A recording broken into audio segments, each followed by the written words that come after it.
Now request Honorable Minister of State for Communications and Rural Development, Government of India, Shri Pemasani Chandrasekhar Garu to address. Thank you.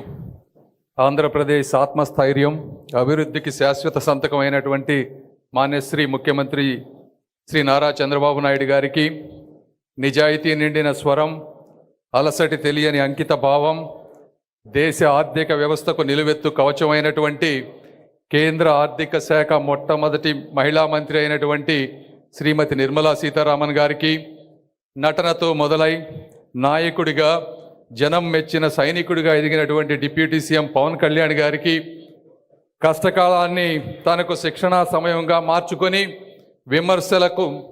విమర్శకులకు తన మెజారిటీతో సమాధానం ఇచ్చినటువంటి యువ నాయకులు శ్రీ నారా లోకేష్ గారికి, వేదికను అలంకరించినటువంటి ప్రియతమ మంత్రివర్యులకు, సహచర నాయకులకు, కార్యకర్తలకు, అమరావతి ప్రాంత ప్రజలకు, మీడియా మిత్రులకు, అదేవిధంగా దేశం నలుమూలల నుంచి విచ్చేసినటువంటి ఆర్థిక నిపుణులకు అందరికీ కూడా మనస్ఫూర్తిగా ధన్యవాదాలు తెలుపుతా ఉన్నాను.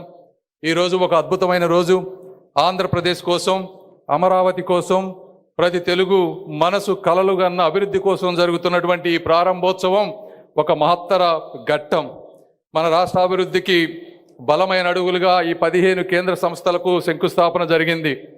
అయితే ఇవి మన ఆంధ్రప్రదేశ్ ఆర్థిక భవిష్యత్తుకు వేస్తున్నటువంటి ఒక బలమైన పునాదులు.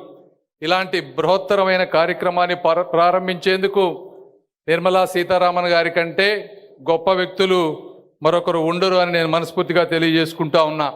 ఎందుకంటే పుస్తకాలు అంటే ప్రాణం పెట్టిన తల్లి, సేవే జీవితమని నమ్మిన తండ్రి వద్ద పెరిగినటువంటి తమిళనాడు ముద్దుబిడ్డ, అదేవిధంగా మన తెలుగు నేల కూడా పరిచయమైనటువంటి మంచి మనిషి నిర్మలా సీతారామన్ గారు. భారత ఆర్థిక వ్యవస్థకు ఆర్థిక మంత్రిగా 8 సార్లు యూనిట్ బడ్జెట్లు నిర్వహించిన చరిత్ర ఇప్పటి వరకు ఎవరికి లేదు, అది వారికే దక్కింది.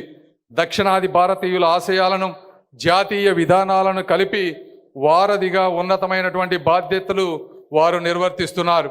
ఇప్పుడు ఒక్కసారి మీరు చరిత్రలోకి వెళ్తే 2000 ఈ సంవత్సరంలో 4వ అతిపెద్ద భారత ఆర్థిక వ్యవస్థగా మారటానికి ఏదో ఒక కాకతాళీయంగా జరిగినటువంటి పరిస్థితులు కాదు. ప్రధానమంత్రి మోదీ గారు కానీ, అదేవిధంగా నిర్మలా సీతారామన్ గారు లాంటి వ్యక్తులు ఒక దృఢ సంకల్పంతో చేసినటువంటి కఠోరమైనటువంటి కృషి వల్ల ఈరోజు భారత్ ఆర్థిక వ్యవస్థ ముందుకు వెళ్తూ ఉంది. 2014 సమయంలో యూపీఏ నుంచి వచ్చినప్పుడు పబ్లిక్ సెక్టర్ బ్యాంకుల్లో దాదాపుగా ఎన్పిఏలు వచ్చి 8% ఎన్పిఏలు 4 లక్షల కోట్ల అప్పుల్లో ఉంటే 4R రూపంలో అంటే రికగ్నిషన్, రిజల్యూషన్, రిఫార్మ్స్, రీక్యాపిటలైజేషన్తో అన్ని పబ్లిక్ సెక్టర్ బ్యాంక్స్ని 10 బ్యాంకుల్ని 4 బ్యాంకులుగా విలీనం చేసి ఈరోజు ఎన్పిఏలను 8% నుంచి 0.7%కు తగ్గించి 1,40,000 కోట్ల రూపాయల ఆదాయాన్ని పబ్లిక్ సెక్టార్ బ్యాంక్స్లో తీసుకొచ్చిన ఘనత శ్రీ నిర్మలా సీతారామన్ గారిదని మీ అందరికీ నేను తెలియజేసుకుంటా ఉన్నా.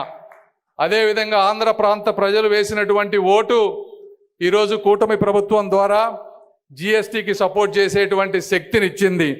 జిఎస్టీ ద్వారా ప్రతి వ్యక్తికి ఈ రోజున ప్రతి పేద కుటుంబానికి దాదాపుగా 1,200 నుంచి 1,500 నెలకి, అంటే సంవత్సరానికి 20,000 రూపాయలు, 2 వీలర్ కొనుక్కునే వాళ్ళకి 10,000 రూపాయలు, కారు కొనుక్కునే వాళ్ళకి 80,000 రూపాయలు, ఇల్లు కట్టుకునే వాళ్ళకి 2 నుంచి 5 లక్షల రూపాయలు, అదేవిధంగా హెల్త్ ఇన్సూరెన్స్కి 0% జిఎస్టీ ట్యాక్స్ చేసి దేశం అంతా కూడా పేదవాడి మనసు గోచుకున్నటువంటి వ్యక్తి శ్రీ నిర్మలా సీతారామన్ గారని నేను మరొకసారి తెలియజేసుకుంటా ఉన్నాను.